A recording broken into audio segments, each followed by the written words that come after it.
حضور فرمانے لگے اچھے دوست کی مثال اس طرح ہے جس طرح عطر فروش کی مثال ہوتی ہے. اگر کوئی اس سے سامان نہ بھی خریدے، سودا نہ بھی خریدے تو خوشبو تو آتی ہے نا. یقیناً دنیا میں دین اسلام وہ واحد مذہب ہے جو انسان کو سماجی رشتوں کی مضبوط ڈوری میں باندھ کے رکھتا ہے. کہتا ہے مل جل کے رہو، ایک دوسرے کے لیے دل میں محبت رکھو. بغض، حسد، کینہ، عداوت، جھوٹ، بددیانتی، خیانت، ظلم، ان سب چیزوں سے اپنے آپ کو دور رکھو. اسلام سب سے زیادہ مل جل کر رہنے پر زور دیتا ہے، بلکہ نبی اکرم صلی اللہ تعالی علیہ وسلم نے ارشاد فرمایا وہ مومن جو لوگوں کے ساتھ مل کے زندگی بسر کرے اور لوگوں کی طرف سے آنے والی تکالیف پر صبر کرے، وہ مومن اس مومن سے افضل ہے جو زندگی تنہا گزارتا ہے. وہ لوگوں کی طرف سے آنے والی کسی مشکل پر اسے صبر نہیں کرنا پڑتا، افضل وہ ہے جو لوگوں کے بیچ رہے. اور اگر لوگوں کی طرف سے کوئی مصیبت آتی ہے، کوئی مشکل آتی ہے، کوئی تکلیف آتی ہے، کوئی اذیت آتی ہے، اس پر صبر کرے، یہ افضل ہے اس بندے سے جو تنہا رہتا ہے. اسلام نے رہبانیت سے منع کیا، مل جل کے رہنے کا کہا. کوئی انسان سامنے ہوتا ہے تو کوئی اسے بات بھی کر ہی لیتا ہے. یہ تو بزدلی ہے نا کہ انسان اس لیے کونے میں چلا جائے کہ کوئی آدمی مجھے تکلیف نہ دے. جب انسان سفر طے کرتا ہے، منزل کی طرف جاتا ہے تو سارے راستے اسے پکے نہیں ملتے. کچھ راستے کچے بھی ہوتے ہیں، دشوار گزار بھی ہوتے ہیں، لیکن اگر وہ جد و جہد والا ہے، کسی منزل تک پہنچنے والا ہے تو پھر اسے راستے کی پرواہ نہیں کرنی چاہیے، اسے منزل کا شوق پیدا کرنا چاہیے. تو انسان کو، مسلمان کو سماجی رابطوں کا کہا، مل جل کر رہنے کا کہا، لیکن اس کے ساتھ ساتھ اسے صالح ماحول بنانے کا بھی حکم دیا کہ مل جل کے رہنا ضرور ہے پر رہنا سچوں کے ساتھ ہے. مل جل کے رہنے میں ہی فائدہ ہے، لیکن ہر ایک سے مل جل کے تھوڑی رہنا ہے. فرمایا یا ایھا الذین آمنوا اتقوا اللہ وکونوا مع الصادقین، اے ایمان والو اللہ سے ڈرو اور سچوں کی سنگت اختیار کرو. ایسے لوگوں کے پاس بیٹھو جن کے مزاج میں صداقت ہو، جن کی طبیعتوں میں ستھرائی ہو، جن کا لب و لہجہ شستہ ہو، جن کے الفاظ دھلے ہوئے ہوں، جن کا آئینہ کردار صاف ہو. سچے لوگوں کی یہ جو انسان کا ماحول ہوتا ہے نا، یہ اس پر بہت اثر کرتا ہے. خارجی ماحول بڑا اثر کرتا ہے.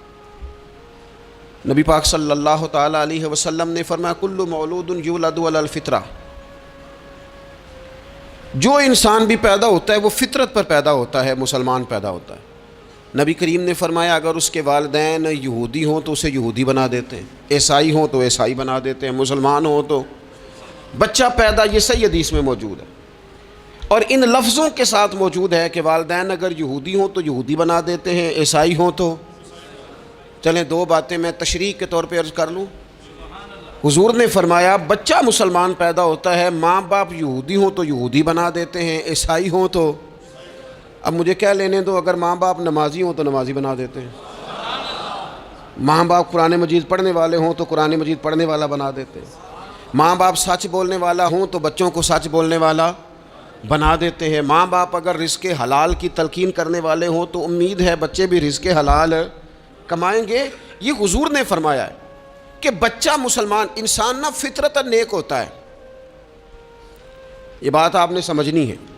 فی نفس ہی انسان مسلمان ہوتا ہے، فطرت پر پیدا ہوتا ہے. جھوٹ بولنے والا جو بندہ ہے نا، جو جھوٹ بولتا ہے وہ بھی جھوٹ سے نفرت کرتا ہے. آپ جھوٹے کو جھوٹا کہیں وہ ناراض ہو جائے گا. انسان فطرتاً، کوئی نہیں سمجھ آئی آپ کو میں نے کیا کہا ہے. انسان فطرتاً فی نفس ہی نیک ہوتا ہے، مسلمان فی نفس ہی پرہیزگار ہوتا ہے. اس کے مزاج میں اللہ نے نیکی، اگر کسی وجہ سے وہ غلطی میں الجھ گیا ہے، اس کا رزق ناپاک ہو گیا، لیکن اگر آپ اسے کہیں گے نا تو حرام کھاتا ہے تو ناراض ہو جائے گا. کسی وجہ سے کھا رہا ہے، اللہ معاف کرے، پر کہیں گے تو ناراض. یہ اچھا لوگ کیا کہتے ہیں؟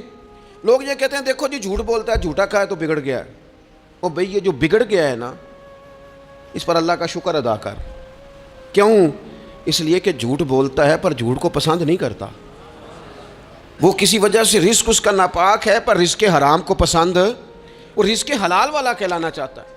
انسان فی نفس ہی اپنے مزاج کے لحاظ سے برا نہیں ہوتا، لیکن جو اس کا ماحول ہوتا ہے نا، ارد گرد کے جو لوگ ہوتے ہیں، اس کا وہ اثر قبول. کیوں کہا اسلام نے پاک صاف رہنے کا؟ کیوں کہا طہارت کا؟ کیوں کہا صفائی نصف ایمان ہے؟ کیوں کہا کہ تم پاکیزہ رہو، یہ اسلام کا پسندیدہ عمل ہے؟ اس لیے کہ جب انسان کا ماحول صاف ستھرا ہوتا ہے تو اس کی طبیعت صاف ستھری ہوتی ہے. اس کے ارد گرد اگر پاکیزگی ہوتی ہے تو وہ اجلا اجلا سا محسوس کرتا ہے.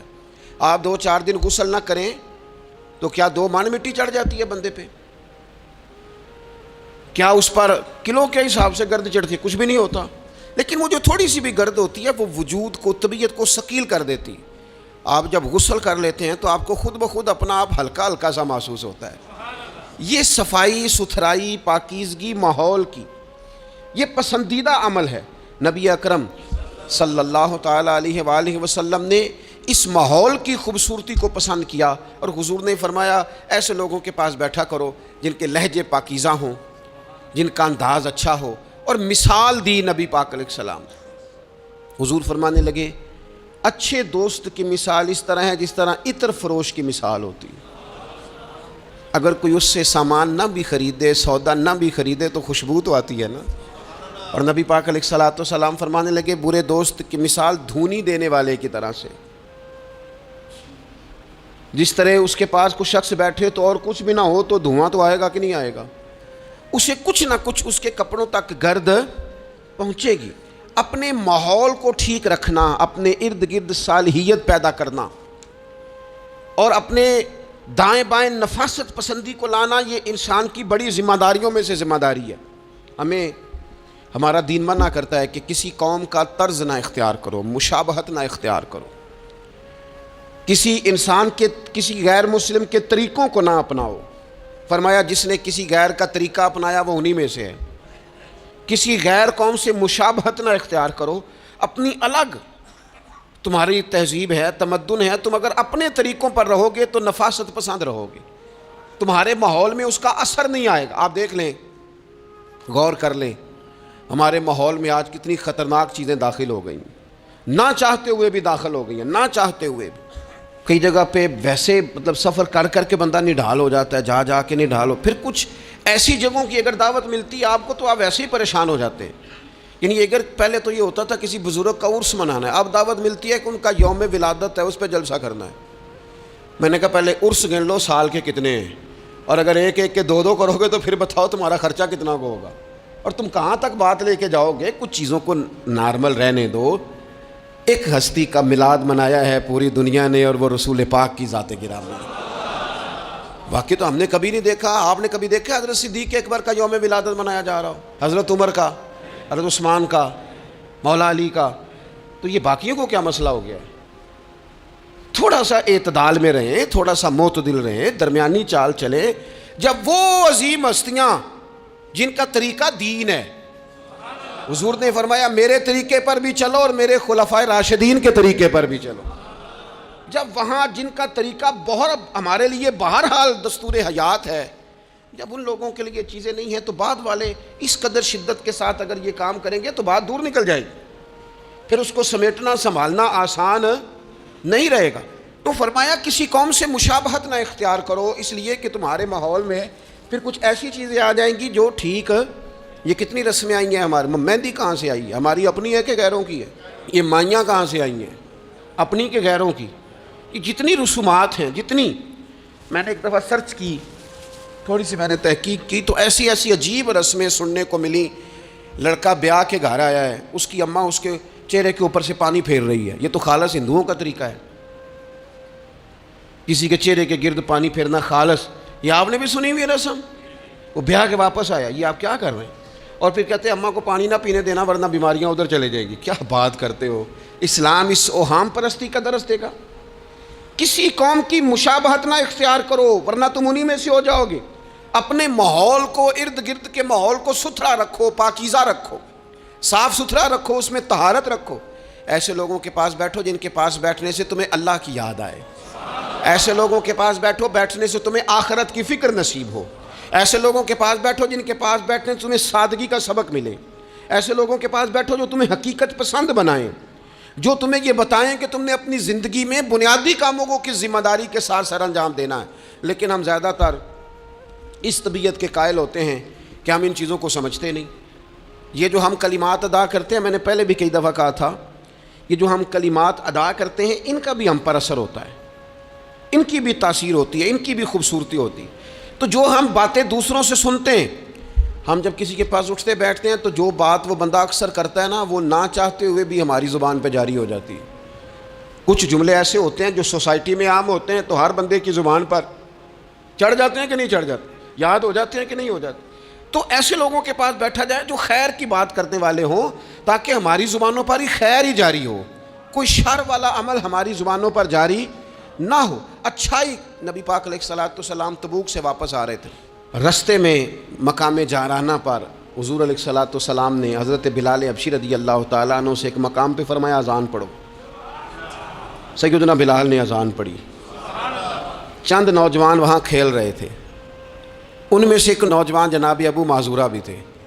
انہوں نے نا حضرت بلال حبشی کی آواز کی نقل اتاری.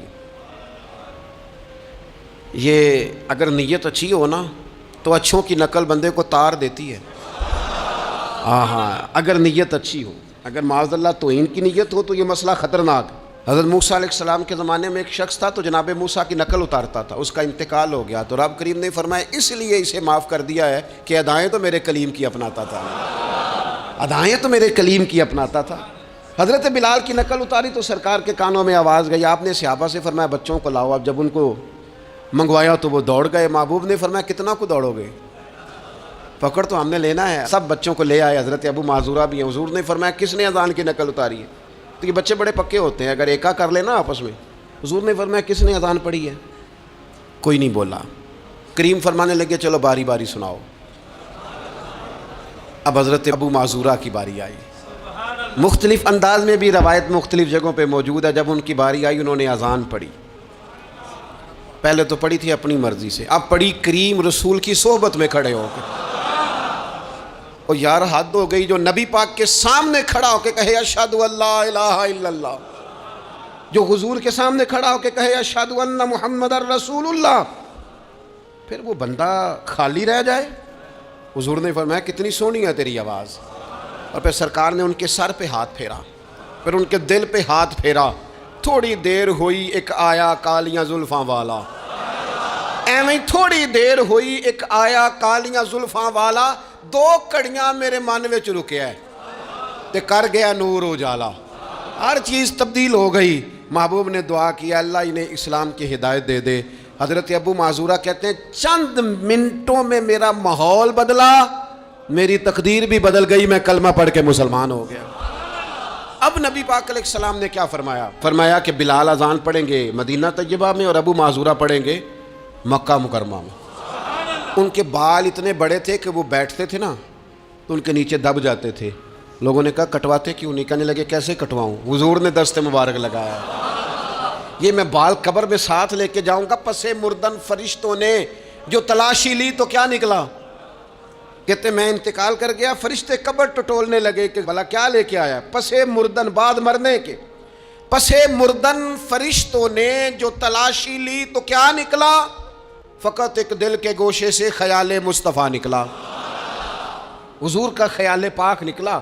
حضرت ابو معذورہ کو تھوڑی دیر وہ ماحول ملا، حضور کی سنگت مبارک. ہمارا جو ماحول ہے نا ارد گرد کا، وہ تھوڑی دیر بھی پاکیزہ، پورا پاکیزہ تھوڑی دیر بھی مل جائے نا تو روح کو بدل جاتا ہے، طبیعتیں قرار میں آ جاتی، باطن میں سکون ٹھہرتا ہے، ماحول اجلا نہیں رہا.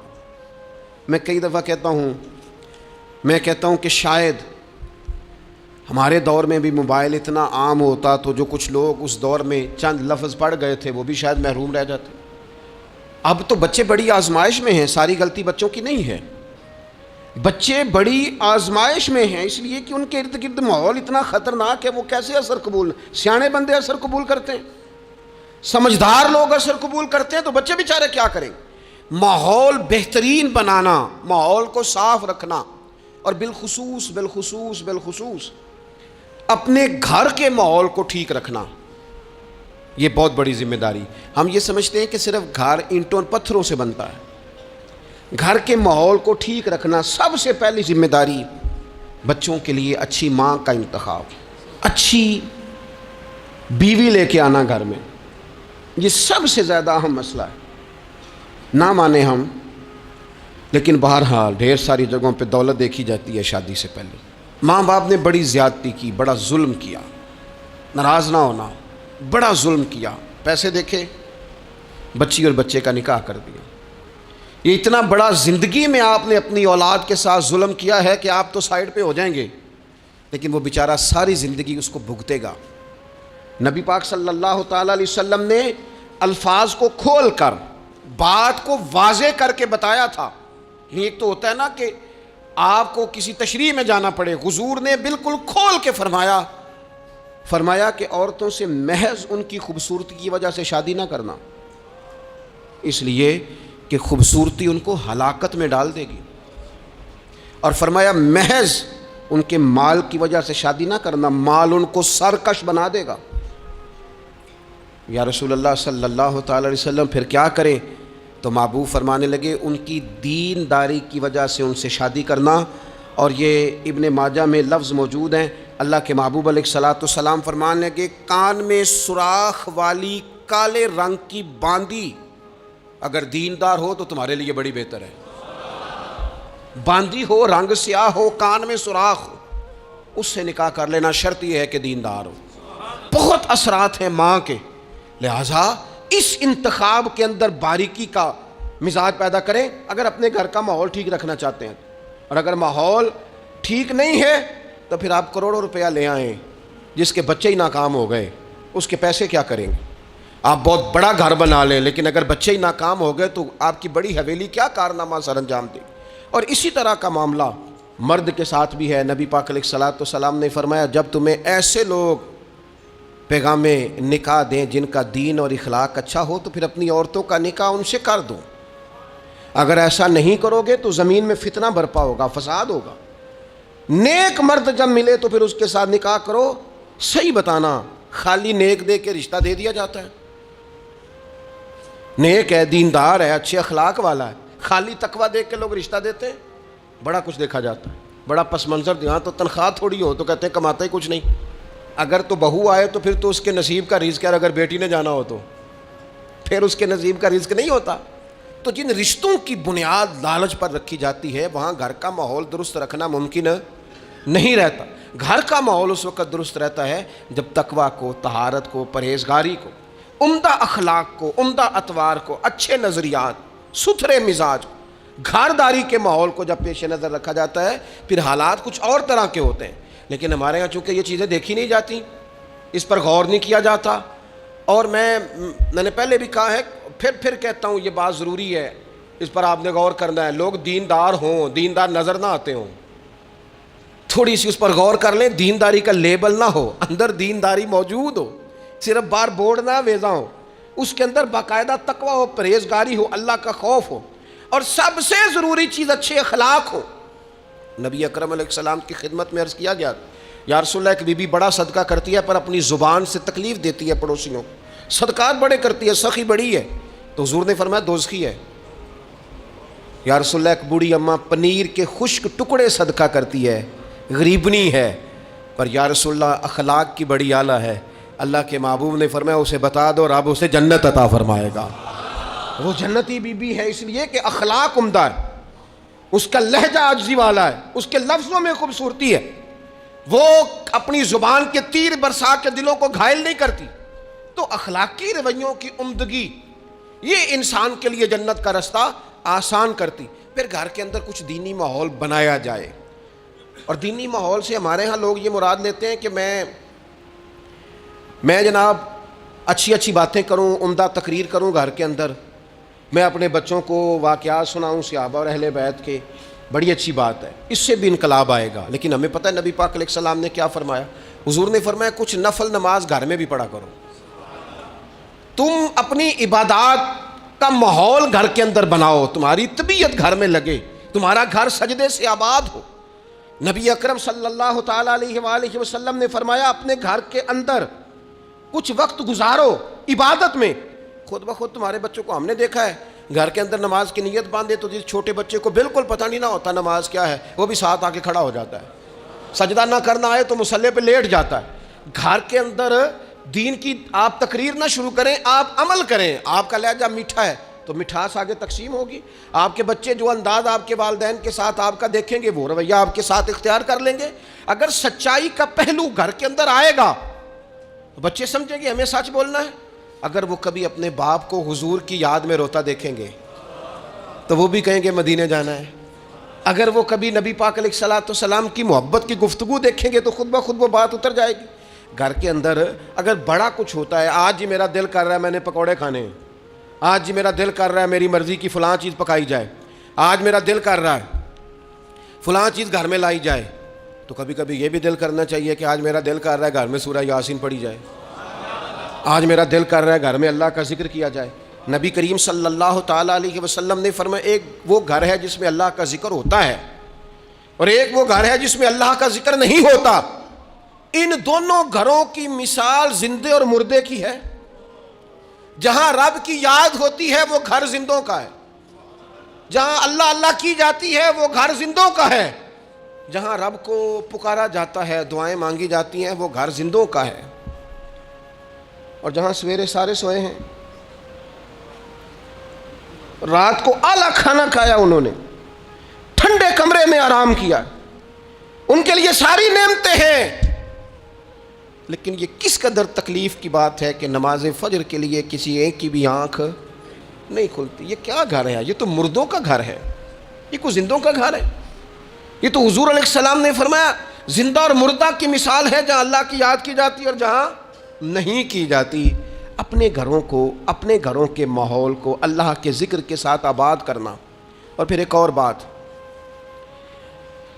جب ہم اچھے لوگوں کے پاس بیٹھتے ہیں تو اچھائی لے کے لوٹتے ہیں، اور یہ ہمارے ہاں نا ایک بہانہ آج کل بنا لیا گیا کہ اچھے لوگ ملتے نہیں۔ بھئی ہم لوگ نا اچھے لوگ ڈھونڈتے ڈھونڈتے آہستہ آہستہ معاذ اللہ معصوم لوگ ڈھونڈنے شروع کر دیتے۔ ہم کہتے ہیں ہمیں ایسا بندہ ملے جس میں غلطی کوئی نہ ہو، جس میں بالکل غلطیاں ہو وہ شیطان ہوتا ہے، اور جس میں بالکل نیکیاں ہو وہ فرشتہ ہوتا ہے، جس میں کچھ نہ کچھ کوتاہیاں ہوں لیکن خیر کا غلبہ ہو وہی تو بندہ مومن ہوتا ہے۔ حضور علیہ السلام نے فرمایا ہے کہ آدم کے ہر بیٹے سے خطا ہو جاتی ہے، لیکن بہترین خطا کار وہ ہے جو جلدی توبہ کر لیتا ہے۔ ہم یہ چاہتے، مجھے جی کو بندہ نہیں ملا ساری زندگی، نہیں آپ بندہ نہیں ڈھونڈ رہے تھے، آپ تو معاذ اللہ معصوم عن الخطا ڈھونڈ رہے تھے، وہ نبی اور فرشتوں کے علاوہ کوئی نہیں ہوتا۔ آپ کو دیکھنی چاہیے تھی جہاں سے کچھ خیر مل رہی تھی وہاں فوراً حاصل کر لیتے، جہاں سے کوئی اچھائی مل رہی تھی وہاں سے فوراً حاصل کر لیتے۔ ہمارے صوفیاء، ہمارے بزرگان دین، ان سے لوگوں نے خیر پایا ہے، ان کی زندگیوں کو ڈسکس نہیں کیا۔ ہمارا یہ ماحول بن گیا کہ ہم نے ایک دوسرے کو ڈسکس کیا ہے اور رج کے کیا ہے، لیکن کہیں سے خیر ملتی تھی تو وہ خیر حاصل ہے۔ ہمارے ذمے تو یہ تھا کہ نبی پاک علیہ السلام نے فرمایا حکمت مومن کی گمشدہ میراث ہے، جہاں سے تمہیں خیر میسر آتی ہے اپنے حصے کی سمیٹو، اس پر عمل کرو۔ ہم نے کیا کیا؟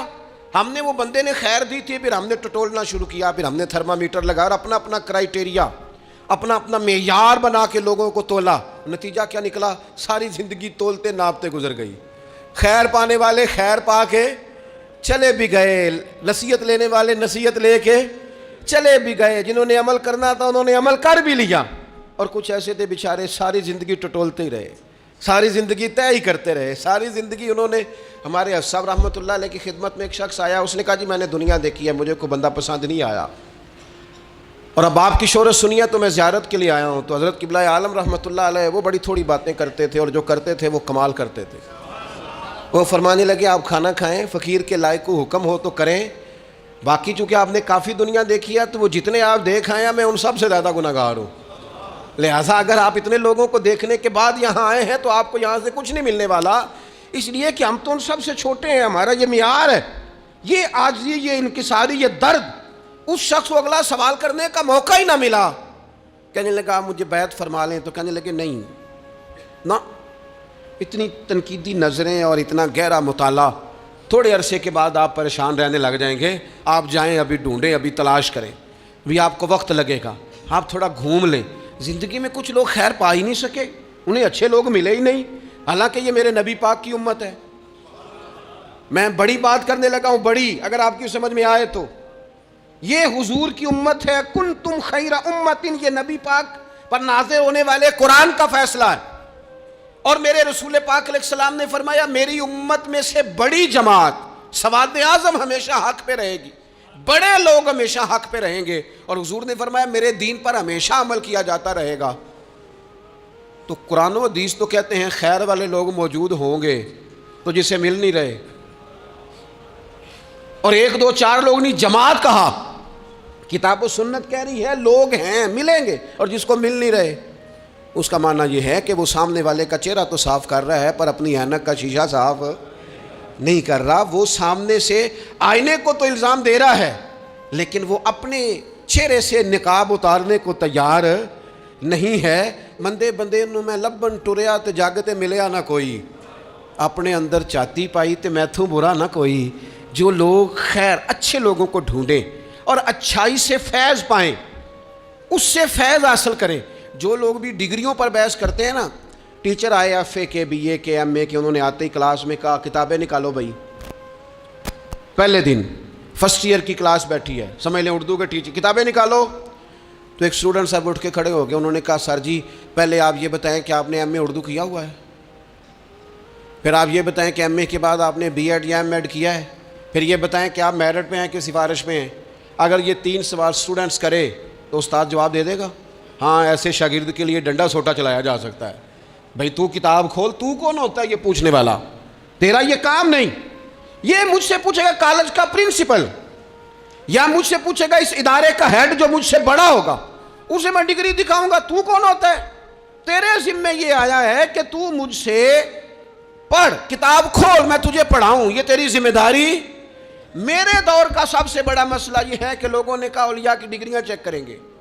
معاذ اللہ یہاں تک کہ کہا پہلے صحابہ کی تاریخ دیکھیں گے، کون کس کے ساتھ مشاجرات میں تھا، پہلے وہ چیک کریں گے پھر فیض پائیں گے. ہمیں تو ہمارے نبی نے کہا تھا صحابی کا نجوم، میں نے یہ سارے تمہارے لیے ستارے بنائے ہیں، تم جس کے پیچھے چلو گے اللہ تمہیں ہدایت عطا فرما دے گا. لیکن یہاں لوگوں نے کہا ہم ڈگریاں دیکھیں گے. نقصان کیا ہوا؟ بے فیض رہ گئے. نتیجہ کیا نکلا؟ پا کچھ نہیں سکے. لازمی طور پر رزلٹ یہ برآمد ہوا کہ شر ہی شر پھیل گیا، فتنہ ہی فتنہ ہو گیا.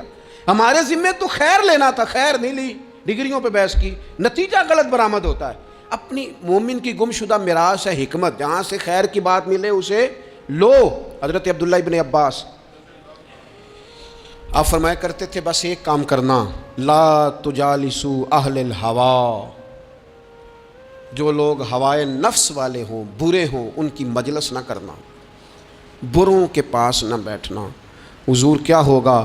فرمایا اگر ان کے پاس بیٹھو گے نا تو تمہارا دل اور تمہاری روح بیمار ہو جائے گی، روح بیمار ہوگی، دل سخت ہو جائے. بروں کی صحبت سے اپنے آپ کو بچانا. اپنے ارد گرد کے ماحول میں خیر والے. داتا گنج بخش علی اجویری رحمت اللہ تعالیٰ علیہ ارشاد فرماتے ہیں کہ ایک بندہ طواف کعبہ کر رہا تھا، بیت اللہ شریف کا طواف کر رہا تھا، اور وہ طواف کرتے کرتے نا دعائیں مانگ رہا تھا. یا اللہ میرے دوستوں کو نیک کر دے، یا اللہ میرے دوستوں کو پرہیزگار کر دے، یا اللہ میرے دوستوں کو اچھا کر دے. داتا صاحب فرماتے میں نے اس کا بازو تھام لیا، میں نے کہا یہ کیا دعا ہوئی؟ کوئی اپنے لیے بھی مانگ. تو کہتے ہیں وہ کہنے لگا حضور اگر میرے دوست نیک ہوئے تو میں انشاءاللہ خود بخود ہی ہو جاؤں گا. اگر میرے ارد گرد کا ماحول ٹھیک ہوا تو مجھے بھی خیر کی طرف لے جائیں گے. اگر ماحول ٹھیک ہو دائیں بائیں، ہم یہ کرتے ہیں کہ ہم نا کئی دفعہ اپنی آگ بجھاتے ہیں، پڑوسیوں کی بجھانے کی کوشش. میرے ابا جی پتہ کیا کہا کرتے تھے؟ وہ کہنسن پتر جے گوانڈیاں دی آگ نہ بجھائیے تے اپنے گھر بھی آ جاندی. تو پڑوسی کی آگ کئی دفعہ اس لیے بھی بجھا دینی چاہیے کہ ایسا نہ ہو کہ اگر وہ جلتی رہی تو ہمارے گھر بھی. اپنے ماحول کو ٹھیک کرنا چاہیے، ارد گرد کے سارے ماحول، کیونکہ ماحول ٹھیک رہتا ہے تو اس میں رہنے والے بچے، اس کے اندر بسنے والے لوگ یہ بھی ٹھیک رہتے ہیں. اور اگر ماحول بگڑ جائے پھر سارا کچھ بگڑ جاتا ہے. اپنی مجالس کو عمدہ کریں. دوستوں کے ماحول میں نا ایک دوست رواج ڈالے کہ یار ٹھیک ہے گپ شپ بڑی ہو گئی، میرے پاس حضور کا ایک فرمان ہے، یہ دیکھو میں موبائل میں لے کے آیا ہوں، اگر مجھے 2 منٹ دو تو میں اپنے کریم کی ایک حدیث نہ تمہیں سناؤں. تھوڑا سا تانا دیں گے، تھوڑا سا کہیں گے بہ جا تو ایڈا مولوی، پتہ ہے جتنا تو نیک ہے، تھوڑا سا کہیں گے، لیکن یہ 2-4 منٹ کے لیے ہوگا.